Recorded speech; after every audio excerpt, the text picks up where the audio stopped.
Hey Bugheads, and welcome back to Miraculous Chats with Court. So, this is our second episode for the month of May, and sadly it will be our last episode until next month.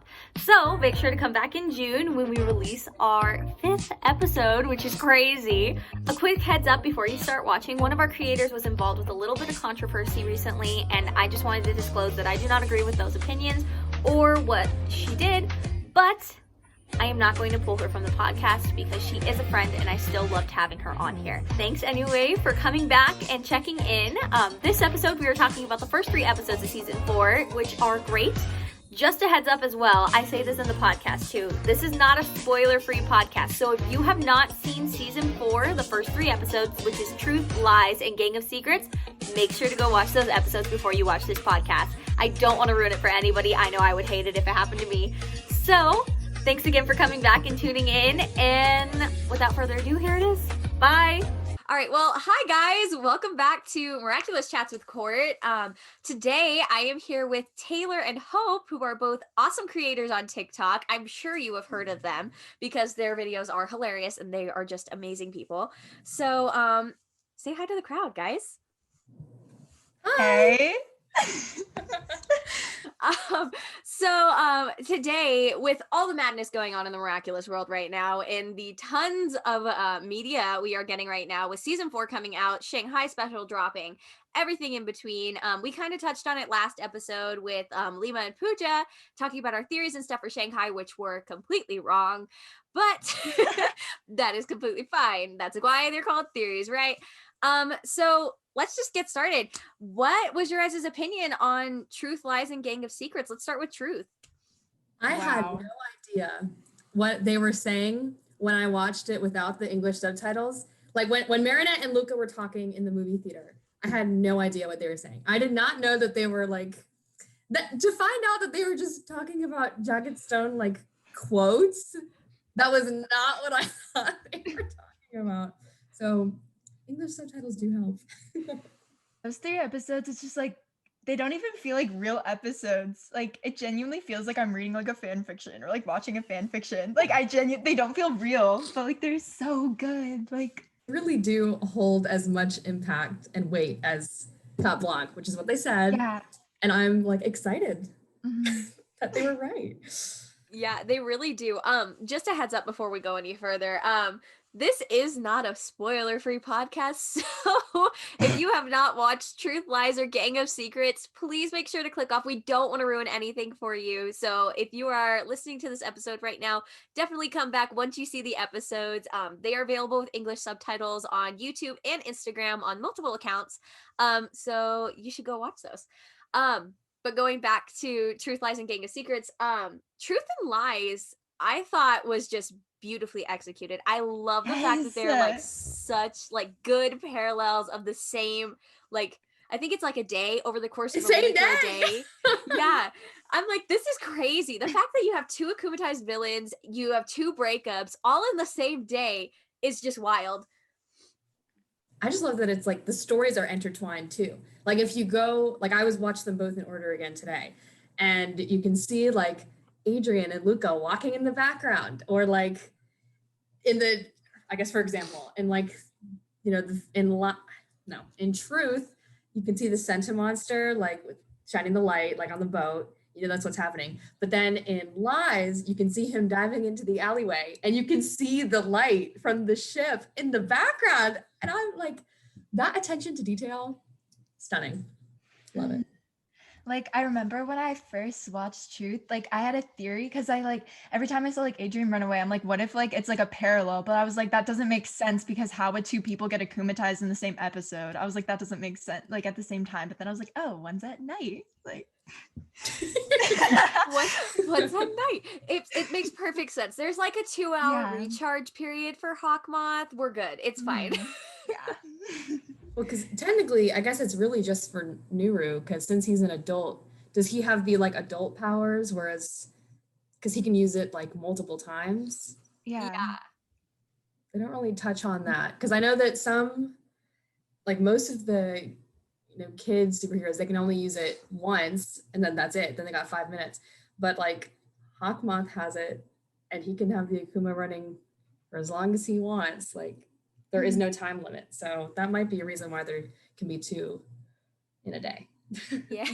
Yeah. No, I think they touch on it very briefly in I think it's Heart Hunter when Hawkmoth finds Master Fu and he's like, "Oh, I'll just sit here and wait for you to transform back." And Master Fu's like, "My powers are not as time sensitive as yours are," or something like that. Something to the effect of him saying and acknowledging the fact like Hawkmoth doesn't time out the same way Master Fu's not going to time out, you know? Yeah, like I think they touched on it in Timebreaker too when like Bunnix comes and she's like mini bug and like what does he call Cat? What does she call Cat? Oh my gosh, it's so cute. Anyway, she always like talks about like their time sensitive powers and like in the future they're gonna like fight all these people and in the future like they're gonna like be able to do all this stuff. Like it's so like interesting, just like I don't know. Monsieur Rat. Monsieur Rat. I am a huge Mr. Pigeon stan for some reason. I don't know why, but he's just like my favorite akumatized person. So when they said Monsieur Rat, I got devastated. I was like, no, I don't want Mr. Pigeon. He's like, no, you have to stay with the pigeons. You can't leave them. I love pigeons. That's okay. Literally, well, I have this like thing where I've noticed that like Phineas and Ferb and Miraculous Ladybug are kind of similar because they're each like one episode things. It all resets at the end, so there's like really no progress except for like minor storyline stuff building. And so each of them have a pigeon-based episode, which I find so funny. You know, pigeons. Wait, they do. I never even. Whoa, I didn't realize that. I love Phineas and Ferb too. I never would have. Wait. It's like clicking in my head right now. I'm like, whoa. Yeah. Pigeons. Who knew? But on the topic of truth, what do you guys think of the Luke and Nett situation where it was left? Were you guys happy, sad, in between? I know I'm a Luke and Nett shipper, so I was kind of upset that it only lasted like 1 episode. But at the same time, I mean, there is a good chance we might get Adrianette a little bit more this season because they both just got out of a breakup and all that. So, like, what are your guys' thoughts? I agree with you. Like, I didn't like that they only got like literally like 5 minutes. Literally 5 minutes. Like, I feel like they could have done more with it, but at the same time, I feel like it's paving the way for Marichat. Like, I don't know. And the thing with like Luca and his father, like in Jagged Stone, like all of that, just like, oh my gosh. Like, and the thing that's like really sad in that episode is when Marinette's like, I can't like trust you with this. That's like why like Luca got akumatized because he's never been able to like trust anyone with anything because his mom's like lied to him his whole life about like his father. And like that episode was so deep. Like that's the reason like he got akumatized and that's the reason like he just felt so heartbroken over that. But like that's just so sad to like think about. Like I didn't even think about it like that because like yeah, he's technically opening up to Marinette about you know his whole past issues, and then she's like, sorry, I can't trust you. Because if you think about it that way, that makes more sense. Because at first I thought he was just being really dramatic. Like I know people have their secrets. Like I can respect that. And I mean, even though she is running away all the time, and like bailing on him, like I guess that would be annoying. I would get annoyed about that. But like everyone's entitled to have their own secrets. So, but if you think about it that way, about him opening up, that makes way more sense. I thought like I wish that they had given more precursor to the relationship. Like obviously they've been dating at least a little bit, because there's pictures of him on our wall, and it seemed like Tom and Sabine already knew him. So I feel like they've been dating for a little bit at least, and they just are showing the end of it. So I kind of wish if we had more background on it, I maybe would have been more emotionally connected to it. But I'm just kind of like, yeah, okay, they're done. Yeah, no, I completely agree with you on I really wish we had a background about the relationship, how long they'd been together at this point, and just more information than what we were given. Because, I mean, we got 10 minutes of Luca and Nett before they broke up, and Luca was akumatized. So it was like, how long have they been together? How many dates have they been on? How many times has Luca actually been left alone? And we got like our little montage of her running off, like when they went to get ice cream and stuff. But at the same time, you're kind of like, that doesn't give me that much context. That's like literally a week. How do you get so attached to a person? Like tying it in with like Gang of Secrets later on when she's in the movie theater with Cat Noir sitting there and she's just like going off about the romantic comedies. She's just going off and she's like, and the boy doesn't have trust issues or the boy doesn't like lies, big surprise, and she has to lie and da da da da, and she's just going off and you're like, how long has this been going on for this to have built up this far and her to be this heartbroken? Well, neither of them kissed. You know, like Luca and Marinette or Adrian and Kagami, like neither of them kissed. I have They a keep theory. on, that's like a stressed thing, is that they never kissed. Yeah. So it can't be that long. Yeah. I have a theory about that though, because Marinette says they kissed in Gang of Secrets. When she's doing her little rant thingy, they're like, they kiss, they hug, they kiss, and then she's like, big surprise, they break up. So I'm like, I missed that. I never thought about that. Yeah, like I didn't register it until I saw an edit today on Instagram where it was purely just her little rant. And I read the subtitles a couple of times and I'm like, did she just say they kissed? Did she say they kissed again? Wait. Yeah, but I feel like they were stressing that they hadn't. Like that just seems a little weird. Yeah. Oh, okay. Can I ask you guys a question? So I was rewatching which one was it? Lies today. And so Kagami's power is that, you know, if you get hit by her orb, you'll be frozen if you've never lied. Her mom still moves. Did you guys notice that? I like rewatched. So like right when the orb first hits, like after Roger is like hit, she's hit right after him. But then she's like still moving a little bit. But then I went back and I was looking at other stuff and she was like frozen. So I don't know if she's like pretending or if that was just an animation error. But I was just wondering if you guys had thoughts on that. I didn't even notice that. So like I just noticed Fane. Cake loving king. Unproblematic king. Unproblematic king. He's an icon. Fang doesn't get enough credit. He's up there with Gorilla and Jean-Pierre. He doesn't get enough credit. Jean-Pierre! I love Jean-Pierre.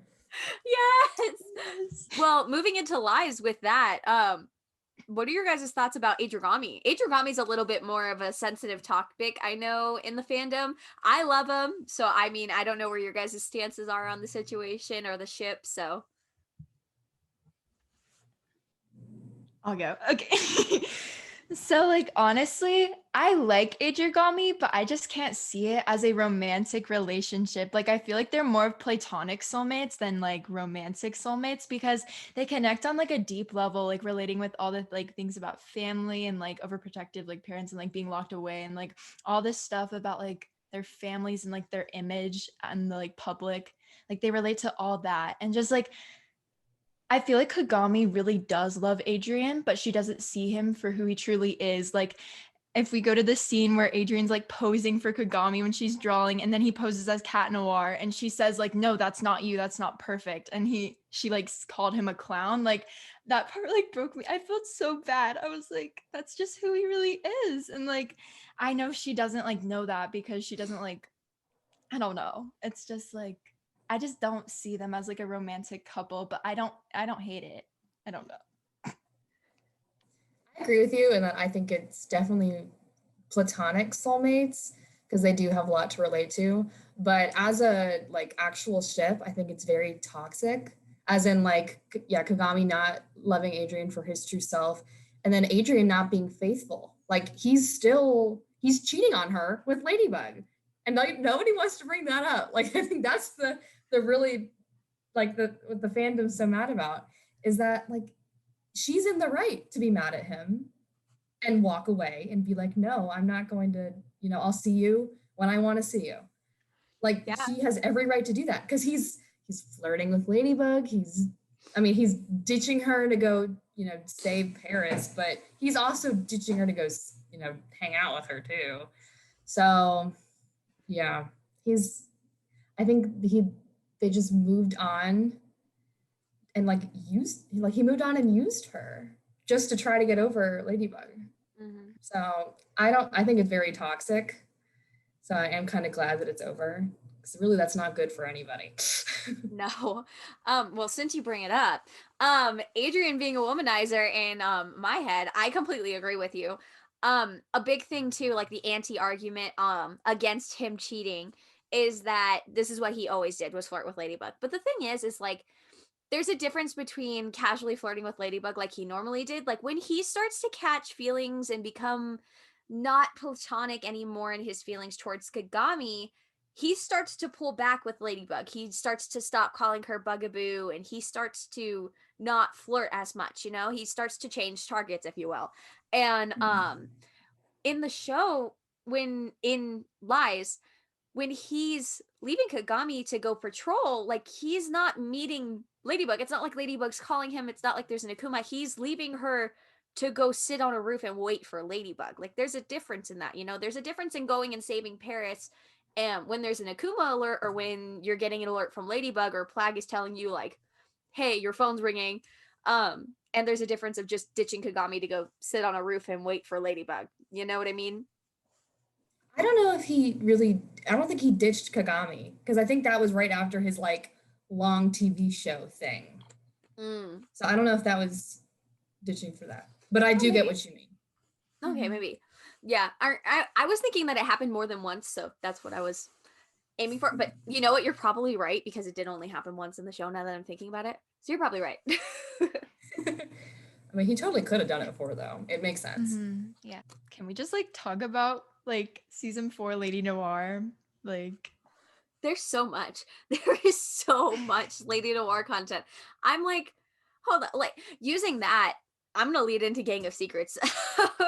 With Gang of Secrets, we get an entire scene where like Ladybug, obviously Marinette they're playing on this. Marinette is completely overwhelmed. Like she is just completely overwhelmed. And she just doesn't want to be Marinette right now. She just wants to be Ladybug. And she's like, I just don't want to talk. And Cat Noir's like, well, since you don't want to talk, he takes her to the movies. Cat Noir finally gets to take her to the movies, which is just adorable, but also hilarious. The arm move. yeah. Her angry face of her sipping the juice. I keep on seeing that that picture, and it is the cutest thing ever. Yes. I can't. Like, I don't know about you guys, but I definitely have had those moments where I'm like sitting in a movie theater and I'm watching something and I'm like, you're wrong, that's wrong. And just like snapping.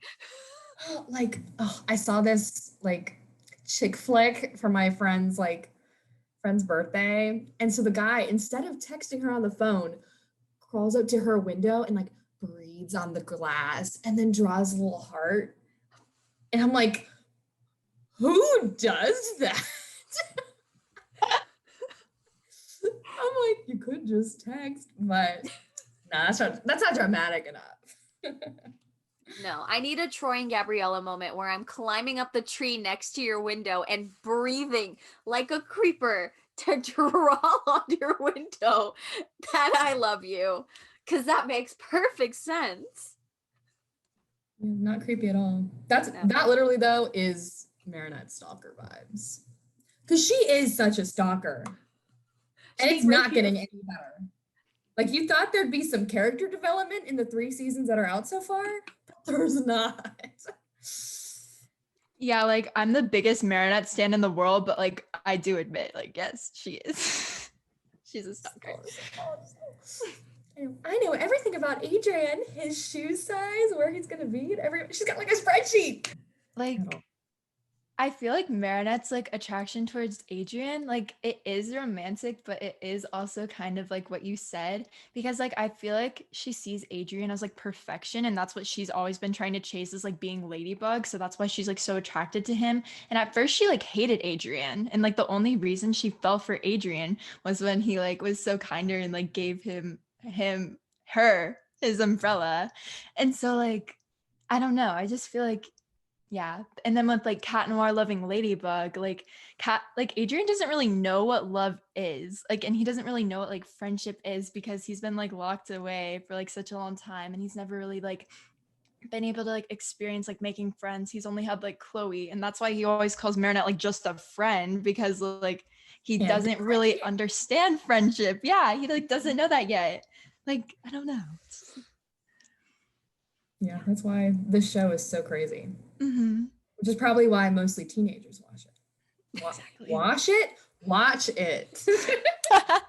You guys' opinions on the new theme song for season 4, because they actually use the French version of Lenny Kim and Lou, right? Yeah, they use their version of Miraculous, which has been around for years. They finally use it as a theme song. So like, what are your guys' opinion on the new theme song, English and French version? I like it. I guess I have a mixed feeling. Like I do like that they lowered the voices and everything, but I feel like they lowered it a little too much. Like if we're going from season 3 where it's normal and then really low, I just feel like that like they could have done it a little more gradual. But I like change. And we've had 3 seasons of the same thing, so I'm okay with change. It'll be great. Yeah, I love like that they're using that French theme song finally, because like I love that one so much, and I was like so confused that they'd never used it before.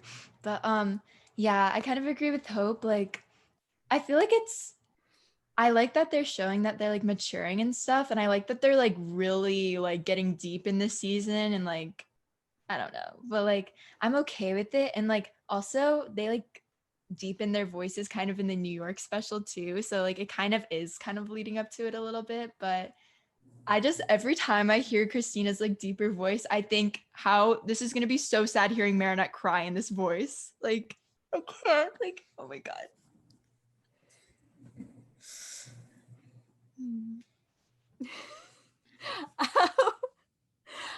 Well, yeah, no, I completely agree with you about the theme song.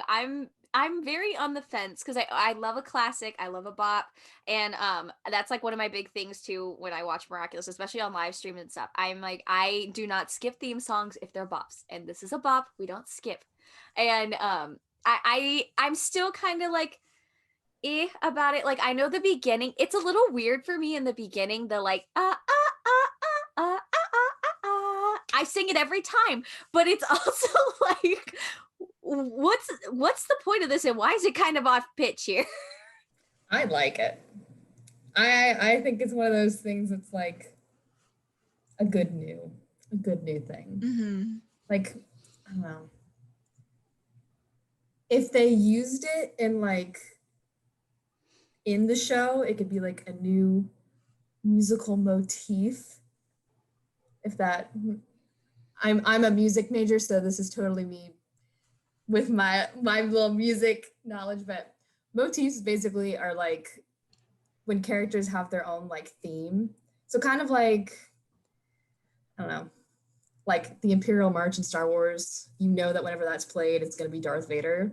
So it's like if like, I don't know, if they put it with a character, maybe I'd be like more into it. Or if they used it in certain parts to be like, oh yeah, the show, maybe. But I don't know. I hope they use it because they have had like Cat Noir in, I forget what episode it was. It's one of the 3. But he was on the roof waiting for Ladybug, and then he was humming the theme song. I like touches like that. Speaking of like the humming thing, I think they played into that too with Luca when he makes Marinette's like song. They played with like kind of like the theme, or not, is it the theme that they use, but there's like an underline of the Miraculous theme song basically in Marinette's like song. So yeah, I completely agree with you. It's such a good thing to like hear. I love hearing it. It's like such a nice like little special touch that they do, and like good tie-in. I know. Did you guys hear the song spoilers for the Awakening movie? Oh, is that the last dance, right? Yeah. Mm-hmm. Oh my god. So good. Like, because now they actually used that backtrack in a previous episode already. I don't know which one it is, but like Cat Noir's on the roof trying to give the rose to Ladybug, and she's like, Cat Noir, I'm in love with another boy, and then she like leaves, and then he's like stays there sad, and that's when they just play the background, like no vocals, just the background music in the background. And Isn't it in Frozen? It might be. Again, I'm not sure, but Yeah, you're probably right. yeah, it's something because Jeremy Zag is the one that's making the Ladybug and Cat Noir movie.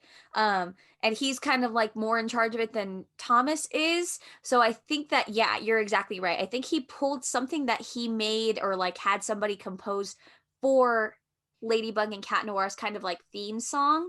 Um, like in the show, like their like theme music, kind of like how Adrianette has the dance song and how they have In the Rain too for Adrianette. It's kind of like that sort of idea. I'm right there with you. I'm right there with you. If you're listening to this and not watching the video, Hope just fainted and she's exactly right. But yeah, no, Jeremy Zag like had them compose this piece, like, and I think it actually is called The Last Dance, and before the movie, and they pulled it for the movie. And he had used it a couple of times when he was kind of in charge. Like, we had that weird period of time in Miraculous where like Jeremy was kind of more in charge because Thomas was like busy, I think. Like he kind of took over a little more then. So I think he put it in that time frame, but I think once Thomas came back, Thomas didn't really use it as much. So Jeremy's like, well, I'm going to put it in my movie. I'm going to go back to Gang of Secrets here. Let's talk about the one thing that's probably the hugest or biggest shock factor of the entire episode here. What did you guys think of that reveal of Marinette telling Alia she's Ladybug? Do you think it's going to stick? Do you think this is an actual thing? What's your thoughts? I am so mad. It was spoiled for me before I watched it. And literally, I'm so mad. Look, well, okay, I watched it with my friend at the beach yesterday, which is when it came out. And on the car ride there, she was like, oh my gosh, it just got spoiled for me. So I was like, oh, okay, well then tell me. That way, we're at least spoiled together. So, a little salty about that. But I love that it happened. And that was my theory of who was going to find out first. So I'm like patting myself on the back that I was right. Yeah, I honestly like love that she revealed this to Alia. A lot of people are like very mixed about it. A lot of people are really mad because she didn't reveal it to Cat Noir first. But like, I honestly don't agree with that because in this like episode, it really showed like how much like being Ladybug affects Marinette, and it like broke my heart. But like anyway, it just like she really shows how much like she deals with mentally, and she can never like tell anyone or rely on anyone. She has Tiki, but there's some things she can't even tell Tiki. So like she just needed in that moment someone to just like tell to. And I loved how understanding Alia was. Like she didn't bombard her with like questions. She just hugged her. I was like, it was so cute. I loved it. They need to cut back though in the next episode to right then so I can hear what they talk about after though, because I was so mad that they ended it there because I was like, oh, really? What's she gonna say? And then it was like, and I'm like, no, ended it there. But okay, one of the things that was weird to me about that episode was that Tiki said that Kwamis don't fall in love. And I was like, girl, what about you and Flag? What you talking about? So, what do you guys think about that? I'm a Plinky shipper, so I was kind of devastated when I heard that. I was like, oh, I just want them to be happy, but they can't even do that. Well, I guess it kind of makes sense though, like Kwamis can't fall in love because obviously, like if you've been around since the dawn of time pretty much, and you're literally in the same box with the same Kwamis all the time. Think how awkward this would be like after a few millenniums, and like all these Kwamis are like, yeah, and like somebody has a nasty breakup, and like if somebody breaks up with this person to date this Kwami, like just think how awkward it would be. It was just a good idea to like cut it out of the Kwamis, just cut it out of the Kwamis. But I'm wondering if this is gonna be like the introduction to say like Tiki and Plag are the exception, maybe that there's like something that like bonds them together because they're yin and yang. Maybe there's something that like bonds them together. Something weird. I feel like it's going to be a plot line. Yeah, because I don't want them to just be platonic soulmates. Like, I want y'all to be together forever. Yeah, I feel like it's kind of like Ladybug and Cat Noir, how Ladybug's like, I can't love Cat Noir because like I have all these responsibilities as being like a guardian and stuff. I feel like that's how like Tiki kind of feels, but like Plag and Cat Noir don't feel the same way. They feel like, but also like I was thinking, like, imagine Alia, like, teasing Marinette about Cat Noir now. Like, that would- I'm so excited to find out what's going to happen like after. Like I made a video today of like things that'll change since Alia knows. Like I hope that Bunnix doesn't come back and erase all the stuff. Like I will cry. But if she doesn't, um like Alia can help her come up with like excuses. She can like gossip with the Kwamis. And I was like, she can get like really good interviews and pictures. But the main big thing that I think would be amazing is that in the beginning of, I think it was, I don't know, Lies. It was either Lies or Gang of Secrets. They started out with her looking at the book and being like, none of this makes sense. And Tiki being like, oh, well, we helped the Guardian. You'll figure it out. Alia is amazing at research. She's figured out all this stuff. So she could like help her with that. And maybe she's the one who helps uncover the new power that they still haven't addressed. I think you're onto something with that. I actually think you're really onto something with that. I'm not gonna lie, I just have this gut feeling because we've gotten so many like go back, psych. I just have this gut feeling that something's gonna go wrong and Bunnix Alex is gonna show up and she's gonna be like, hey, remember last time when something went wrong? Something happened again. So we're just gonna zip on back. I'm just gonna borrow you for like 10 minutes and I'll bring you right back. I have this gut feeling that something's gonna happen. I really hope not because I'm right there with you. I would love to see this relationship with Alia and Marinette now that she knows, especially too because Marinette needs somebody to lean on right now. And I understand why they did this because Alia is a much better option to tell, like identity wise, versus Cat Noir. Because if Cat Noir's identity is found out, and let's say he's captured or like something happens and somebody hits him with like a truth beam or something, he can say like Ladybug's Marinette, like that something could go wrong. But if something like let's say Alia was captured, they're not going to suspect Alia to be like this is a Ladybug's identity, you know? I feel like it's just safer option right now versus Cat Noir. And, you know, Cat Black, like Marinette's already seen what happens when Cat Noir finds out. So now I feel like she's even more scared to, you know, tell him. And I feel like this is gonna, you know, affect their dynamic now, especially since we know that the ship is going to flip around. Like, is she going to be like, oh, I can't try to be with Cat Noir because last time this is what happened and it almost caused the end of the world. Like, maybe we're just not meant to be together.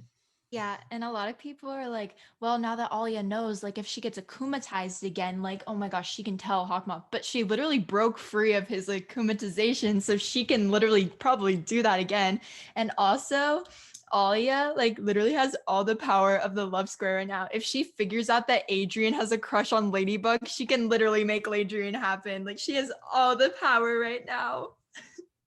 I know. And I didn't think it'll change because now that she knows that Marinette's Ladybug, when Lila lies, she'll be like, Marinette, you were right. Lila really is a liar. And she's going to feel so bad about like, I'm sorry, I didn't believe you. And I'm ready for that. Yeah, see, there's like so much potential with Alia finding out and like with this reveal. The only problem I have right now is that when are we gonna see the continuation of this happen? Because we don't even have names for episode 4 and episode 5 yet. And I think somewhere it was confirmed that one of them isn't even animated yet. 4 or 5 isn't even animated yet. They hadn't finished animation yet. So that's why they started putting episodes out because they've been animating them. But some of them aren't even animated yet. Like I think 4 or 5, one of the two they said isn't ready at all to be produced or distributed. So it's not like an animation schedule thing? Like they don't have it scheduled? I That think is they so have weird. I think they have a schedule, but I think that like it's weird with like corporations and like animation companies. Like I know Disney does the same thing. They animate things out of order. So like the movie, they'll have like actors record the whole episode and it'll be way out of whack. And then they'll put it all in place.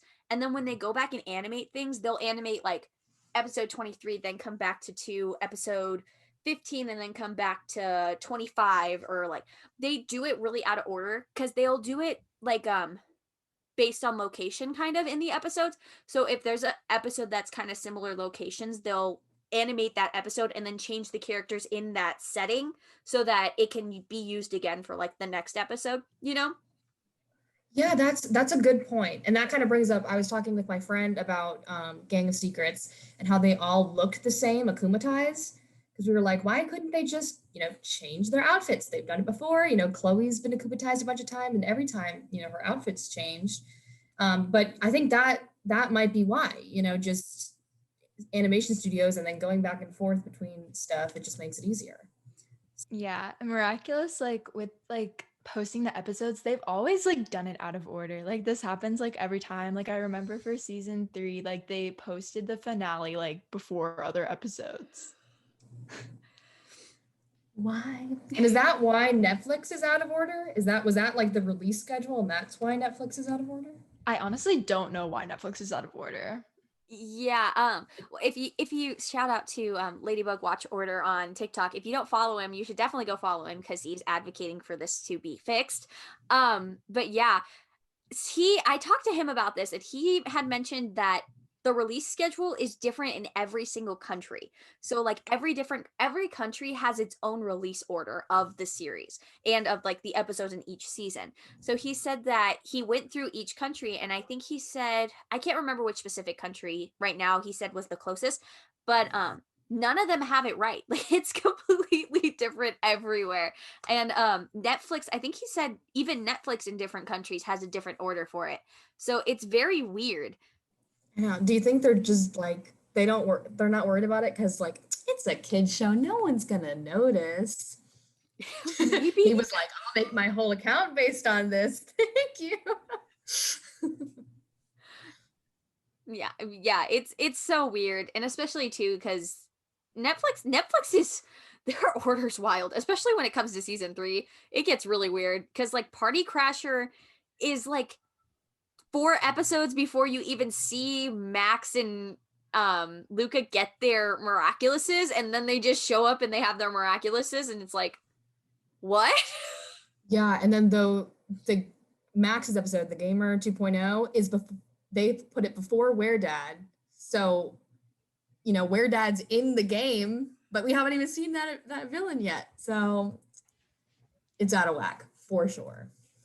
Since today is it is April 18th. We just got confirmation that season 6 and season 7 of Miraculous are confirmed. I don't know how you guys feel about this, but I'm very excited, but also me having the realization, because I'm 20 years old. If you're listening to this and you don't know how old I am, I'm 20. I'm realizing that there's a possibility that I could be watching this with my children. Like I could be like, mommy has to go be up at 3 a.m. because there's a release in French. Like mommy's busy, go to bed, So I don't know about you guys. While watching, let's go. Exactly. I'm an adult. Like this is just gonna get like way more complicated. My kids are gonna be dressed up as like Ladybug and Cat Noir. Literally, I know. I honestly would not be mad, but I did hear that it's only going to be like 3 years. So, I mean, you're 20, so it'll be like 24. Yeah. Math, 23. I was gonna say math, but I didn't even do it correctly. Way to go, me. So say I'm 18. So I'll be like, ooh, 21. Ooh. How old are you, Taylor? Okay, everyone thinks I'm so much older than I actually am. I'm like 15. Oh, I see. I thought you were 16. You're kidding. No way. I totally thought you were my age. Everyone thinks that. Everyone's like, what college do you go to? I'm like, High school. I'm a freshman. You're a freshman in high school? That's wild. Oh Girl, my gosh. You are as old as my brother. Your mother? Brother. Oh. I was like, that doesn't make any sense. No, he's a freshman in high school too. Oh my gosh. don't know.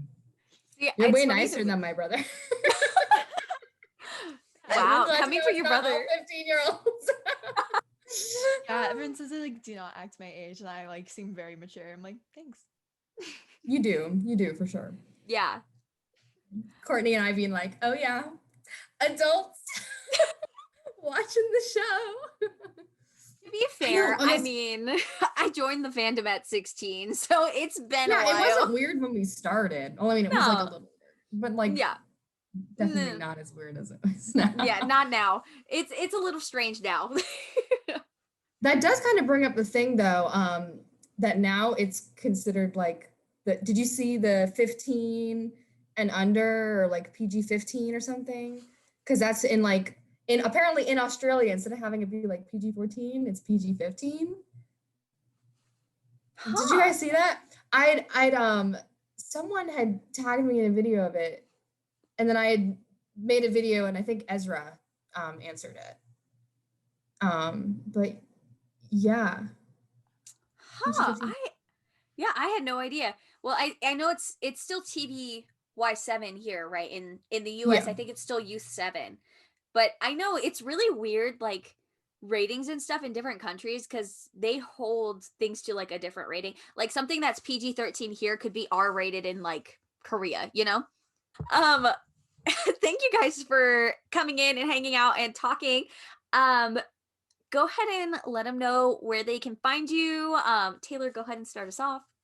Oh, I am Tay's Cat Noir's Lady on TikTok. You should totally, you don't have to, but like it would be very nice if you would go follow me. I am, sorry, just started braining. I am, I am _.TaylorHart on Instagram, and I am planning on starting making vlogs and fashion videos on YouTube because I kind of want to like show more than Miraculous on my YouTube channel, but I'll obviously talk about it too. But I think it's just going to be Taylor Hart. But anyway, that's it. And I'm Hope, and I am hopeless_4 ever on Instagram. So come say hi. I will say hi back.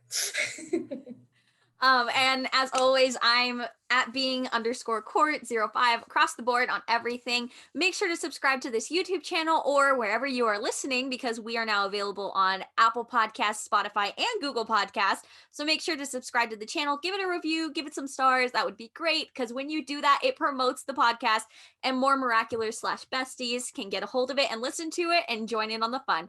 So thank you guys for tuning in, and bug out. Bye. Besties. Bye, besties.